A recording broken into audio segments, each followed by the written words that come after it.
Welcome back to the Cluey Podcast, where we help conscious consumers like you get clueyed into the latest conscious tips, topics, and brands from impact-driven founders to experts and thought leaders on the topic at hand.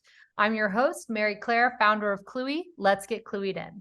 Today's topic, the impact of where the ingredients in your food are sourced from. To discuss this, our guest today is Dan Fitzgerald. He's a co-founder and the COO at Small Axe Peppers. Dan has his degree in social entrepreneurship and has been leading the expansion of Small Axe Peppers, a direct-to-consumer hot sauce brand. Dan, thank you for coming on the podcast. Thanks so much for having me. Well, I didn't want to go into too much about Small Axe Peppers because I'd love to hear you describe it. But why don't you tell us a bit more about what motivated you to start Small Axe Peppers and what is so special and unique about your business model? Well, thanks so much for having me on the podcast today, and thanks for letting us tell the story of Small Axe Peppers. And when I say the story of Small Axe Peppers, I really mean the stories of Small Axe Peppers, because one of the things that we do, or rather the biggest thing that we do, is we source our peppers from community gardens across the United States.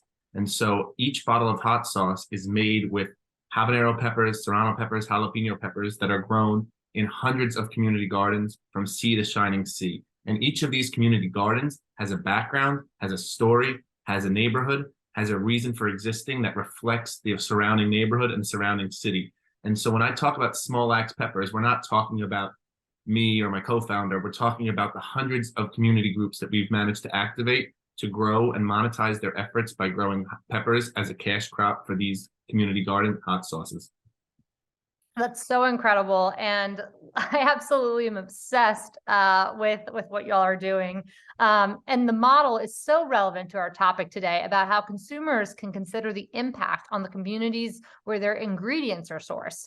Why did you choose community gardens as the types of communities that you wanted to impact with your business? And why are community gardens so important?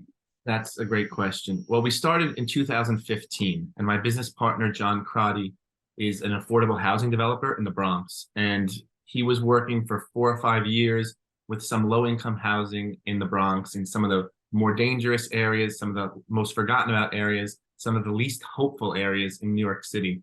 And he had the vision to create something positive. It actually started from a video that they made back in Kelly Street. The street is called Kelly Street because it's called Kelly Street because it's 5 or 6 row houses that are put together, and it's kind of in the shape of a banana. So they call it Banana Kelly. And so as a result, these row houses had a really big space behind it, but the space was not being utilized in any way whatsoever. It was filled with glass, diapers, needles, waste, garbage, you name it. It was not an area that inspired citizens. It was not an area that inspired people to visit, to live in, to feel positive about where they were. And so one of the things that they did, they rehabilitated this space and they made it a community garden with some not-for-profit partners. And to commemorate this, they did a video that talked about where the people had come from and where they were going. And one of the things that we had noticed upon making this video was the people, the residents of the area, they talked a lot about the past, which is something that has happened. They talked about the present, which was what was happening right now, but very few of them talked about the future, which was a luxury that a lot of the residents could not really afford. They couldn't kind of plan for the future. And so one of the reasons why a garden is so miraculous is because it, by its very necessity, is forward-looking. And this was something that I didn't even realize until I kind of got into it. I'm from New York City myself. I wasn't really in tune with the agricultural cycle of things. But a garden, by its very nature, you plant the seeds in March and April. You transplant those seedlings into the garden come early May, June. They start to grow. They bear fruit in August, September, and they're harvested throughout that until the first frost when they die. And by its very nature, you're kind of forced to look forward to it. You're getting mulch at the beginning of the season. You're getting your hands dirty in the middle of the season. You're picking the peppers, towards the end of the season. And then as the season ends, you're kind of preparing for the next year, whether it's by sowing clove or sowing garlic, whatever you're going to do to prepare that soil for the following year. And so the garden is an amazing vehicle for a few different things. The garden is an amazing vehicle for forward thinking, for providing hope to areas that have not so much hope. And it's really amazing for community. And that's kind of what I want to talk about now. I realized I've been going on for a little bit of a long time No, to this answer is this one great. simple question. But, one of our problems is, as a small axe pepper, one of our problems is to try and talk specifically about the gardens. We partner with hundreds of gardens across the United States. Some we've been working with for 7 or 8 years since we founded. Some we took on this year to work with. And so I kind of want to focus on Kelly Street right now in its specificity in order to try and talk about something more general, which is to say, how can you transform urban spaces? How can you make hope in areas that don't have it? And how can you make a value-added product that can provide monetary income to this area? And so that the third thing is what I kind of want to focus on now. We didn't really have a perspective. We didn't have a food distribution background. My business partner, John Crotty, was a real estate developer. I was kind of working on the community side of things. So we were kind of at odds to try and figure out how to connect the urban garden with customers in some way. I mean, we didn't know anything. We knew that if we tried to pick a pepper or pick a tomato and then get it to market, we probably had 36 hours, 48 hours until it started to kind of go bad or get rotten or whatever you want to say. So we didn't want to just do fresh produce because the margins are too tight, the logistics are too insurmountable. And so we were looking for a product in which we could make grow a little bit in these small urban spaces and make a big impact. And so we kind of went through a few different iterations of it. Myself, John Crotty, and Chef King Fajanakan, who was a founding member of the company as well. He was an amazing chef who went to Culinary Institute of America. He came up with all these different flavors. But the reason why we settled on hot sauce was because you take a little bit of it and you add and you make a lot of it. And so if we had made tomato sauce, for example, we would have needed 100 pounds of tomatoes to make 10 pounds of tomato sauce, because you cook it, you produce it, the water goes out, and all of a sudden you have 5 or 6 beautiful jars. But unless we're going to sell them for $100 each, we're not going to find a way to put that money back into the community. The reason why we settled on hot sauce is because it's very additive, right? So you take 10 pounds of peppers, you add vinegar, you add salt, you add sugar, you add garlic, you add onions, you add tomatoes, whatever you're going to add, it's additive, and then you get 1,000 bottles of hot sauce. And that was really kind of the model that we tried to figure out, to take small urban spaces that could grow a small amount of things and make it much more impactful. And so that was in 2015. And it was amazing because we didn't realize, that the Bronx is one of the most burgeoning, if not the biggest urban farming scene in the country. Wow. And that comes from history. In the 70s, everyone kind of knows the phrase, the Bronx is burning. In the 70s, a lot of landlords had torched buildings in order to collect insurance money rather than provide services to these areas that became very blighted.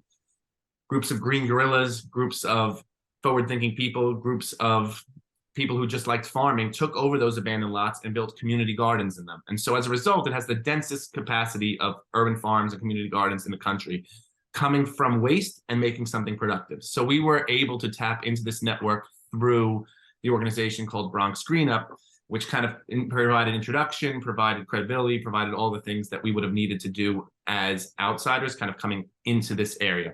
And so the first year we sent seedlings to 5 gardens or so and grew 150 pounds of peppers. We made about 1,500 bottles, and we, sold that to Grow NYC, which is another not-for-profit here that operates a lot of green markets around New York City. And we were on cloud 9. We thought we were the biggest company in the world. We thought we had really done something. We paid everyone, which was shocking to a lot of the gardeners on the garden side, because, we wanted to do exactly what we said we were going to do, but kind of you get a few eye rolls when you first say that you're going to try and do something that no one's ever conceived of before. And we paid the gardens a premium price of $4 a pound above everything they grew. So we cut a check for a little bit less than $1,000 to 5 or 6 garden partners that we had.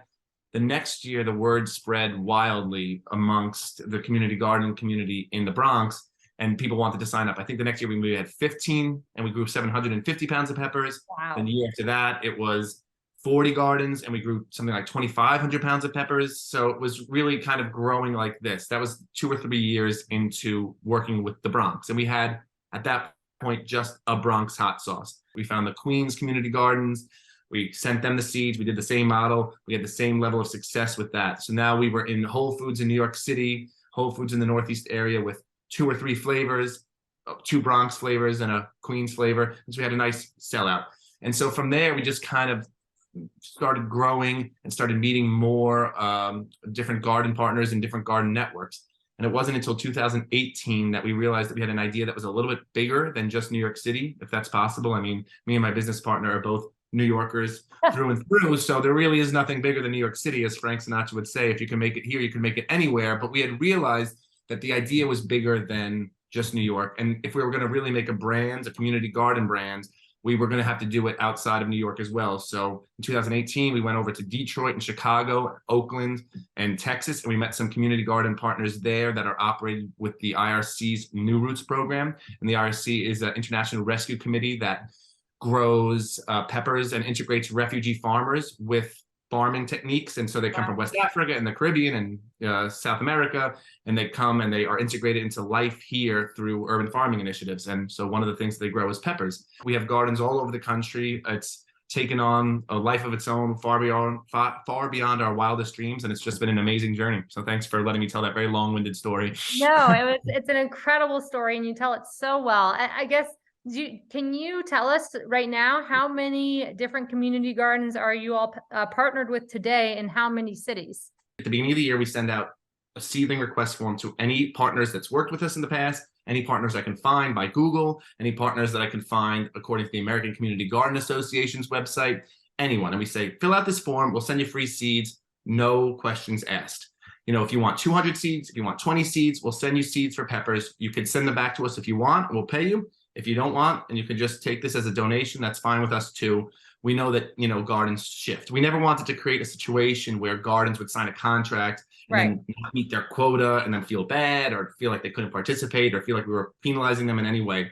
And so we send them seeds as a goodwill gesture at the beginning of the year, and then they choose to use those peppers to send them back to us, or sometimes they keep the peppers for themselves and distribute them to a local pantry. Sometimes they keep the peppers for themselves and sell them at their own farmer's market. It's okay with us. So what I mean to say, to answer your initial question, is we just got back the seedling donation request form this year, and we have 67 gardens or so in 45 different cities, from California, Oakland, Sacramento, Los Angeles, all the way to Hartford, Connecticut, the Bronx, New York, St. Augustine, Florida, Mobile, Alabama. And so it's really amazing because out of those gardens, probably 60% are return gardens, 40% are new gardens. And so it's an amazing thing to see that some people are participating for the first time 8 years on, some people are participating for the 7th year. And so, I mean, I would say total, and this is an estimate, but if I were to add up the amount of gardens that we've worked with in the last 6 years, 7 years or so, I would say it's over 200 at this point. I would say that we've grown peppers in almost every state. And what we found is that it's a 5-ounce bottle, right? But it unites people from all over the country, from all different backgrounds, whether they're urban or rural, whether they're Black or white, whether they're immigrant or native born, whether they're East Coast or West Coast. They kind of come together by growing peppers for a 5-ounce bottle, which then they see at their local grocery store. I'm sure it's extra motivating too to be able to see a bottle of a product that you've been responsible for growing in a local store too. So that's really, really incredible. And I know we spoke earlier before this podcast. You did mention that you do need to supplement part of your supply to keep up with demand, because you guys have taken off. What percentage approximately of your peppers that you source in your supply chain are still coming from community gardens versus more commercialized farmers to keep up with your overall demand? One of the things that we've been really fortunate about is that we've tried to keep our supply and our sourcing growing alongside our sales. As far as our sales have increased, we haven't kept the same 5 or 6 gardens. We've tried to add new gardens every year, add new regions of the country every year, add new networks every year. And so I think to date, we've sourced something like more than $90,000 worth of peppers from these communities. But I mean, it's $90,000 back to these low income urban communities that don't have another source of income, which has really been wonderful. I think off the top of my head, it's more than 30,000 pounds that we've purchased this, since the inception. Some, like the first few years, we did less than 1,000. One year we did over 10,000. So it kind of just depends on the season. And like going back to your earlier point you had made, the monetary remuneration is a big motivation for a lot of the gardens to sign up. But you can't really quantify a community garden. You really can't quantify the good that they do. You can't really quantify the economic impact that they have in their low income areas. You can't quantify them growing fresh produce for a food bank and just giving it away. And so one of the things that we found the most inspiring is that a lot of the gardens themselves, they participate, yes, because they are able to turn X amount of peppers into X amount of dollars, but it's more about, like you said, the pride that comes with seeing something that they've grown wind up on the grocery shelf, the pride of teaching young people where their food comes from, and the pride of knowing that they're part of something that's bigger outside of their neighborhood, outside of their urban area, that they're part of this larger thing that they're participating in, which is really kind of the whole ethos of Small Axe. So we have had to supplement some of our peppers from local upstate farmers that we try and work with as well. But, I think that's kind of missing the point, because what we do is we purchase 100% of the peppers that the gardens are willing to sell us. If a garden wants to partner with you guys, you'll buy their peppers. Exactly. Well, that's awesome. And, ultimately getting to the heart of this interview as well in this podcast is that I think Small Axe is really a microcosm of how consumers can know the impact that their purchases are having in the communities where their ingredients are being sourced. But there are a lot of other products where this is also the case on a global scale, often seen with commodity-based products like coffee, chocolate, beans, etc. So what are some consumer behaviors that you personally try to exhibit in your own shopping, outside of hot sauce, of course, that aims to mirror the level of consciousness of impact that you're having on communities where the products are coming from? Any tips that you'd like to share with our audience? Well, I think it's so important kind of to know where your food comes from. And I don't think that the system as it's set up now is kind of conducive to that. I mean, the level of consciousness is more geared towards, like most people are sensitive to price above all else. And so I think that I'm really inspired by a lot of the other producers and makers from a variety of other industries, other, types of food products that are kind of trying to tell the story of the production. Coffee, of course, as you said, is a great example. We take a lot of inspiration from people who do fair trade and things like that, because a small increase in the price on our consumer end can have massive impacts down the supply chain.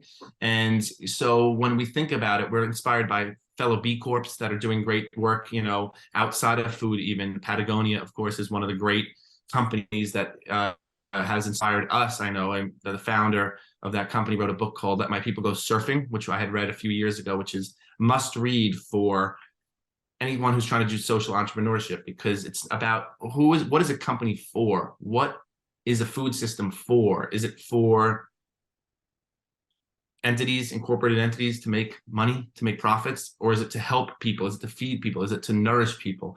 And I think that I'm really inspired by people who are going against the grain of terms of price, cost, efficiency, all these different things that kind of is how the food system is structured now, and trying to leverage the power of smaller, individual, artisanal, historical tradition. I mean, one of the things that's really wonderful is the French have a concept of this word terroir, which kind of means a combination of land, history, people, producer know-how. And, they're a very ancient society, right? They have 2,000 years of people making this type of cheese in this area, this type of cheese in this area, this type of wine in this area.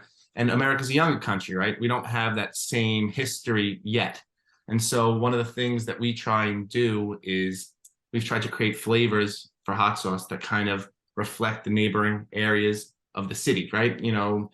But I'm kind of getting away from myself. But no, that was great. That was exactly what I was looking for. I mean, you made a great point. Fair trade is a great thing that consumers can look for when they're really trying to understand the impact of where they're sourcing, where their ingredients and their food are sourced from, storytelling, understanding that, even getting historical. You're right. The United States is young, relatively speaking, from when we were formed as a country, but there's been folks here for thousands of years prior to that. And so there's a concept in agriculture about cultivating ancient grains and leveraging not these mass-produced, chemically enhanced genetically modified grains that are, being sold by all the major agricultural producers, but going back to the roots of preserving ancient grains, ancient seeds, leveraging some of that in agriculture and farming. So it's awesome. And those are all really great tips.